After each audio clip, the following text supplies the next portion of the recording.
Visa 1 মাসে পাবেন ইনশাআল্লাহ। মালদ্বীপের ইলেকট্রিক ভিসা হয়। আসসালামু আলাইকুম ওয়া রাহমাতুল্লাহি ওয়া বারাকাতুহু। আমাদের মালদ্বীপে কনস্ট্রাকশন ওয়ার্কারে $300 300 USD স্যালারিতে কনস্ট্রাকশন ওয়ার্কার পদে লোক নেওয়া হচ্ছে। ভিসা 1 মাসে পাবেন ইনশাআল্লাহ। মালদ্বীপের ইলেকট্রিক ভিসা হয়। আমরা অলরেডি ইতিমধ্যে 2-1টা ভিসা পেয়েছিও। ইনশাআল্লাহ আপনারা যারা মালদ্বীপের জন্য যাবেন তারা আমাদের এই কনস্ট্রাকশন ওয়ার্কারের জন্য আপনারা আসতে পারেন। খুব শর্ট টাইমে 1 মাসের ভিতরে ইনশাআল্লাহ ভিসা হবে। তবে তুলনামূলক খরচ 50 থেকে 60,000 টাকা 70,000 টাকা বেশি মালদ্বীপের জন্য। এটা আপনারা মাথায় রাখবেন।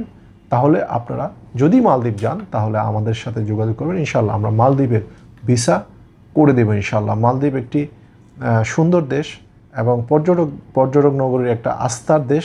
সেখানে মানুষ ঘুরতে যায় এবং প্রচুর ট্যুরিস্ট যায়, সেখানে কাজ করে শান্তি পাওয়া যায়। তো মালদ্বীপে যারা যাবেন তারা ইনশাআল্লাহ আমাদের সাথে যোগাযোগ করবেন। ধন্যবাদ। আসসালামু আলাইকুম ওয়া রাহমাতুল্লাহি ওয়া বারাকাতুহু।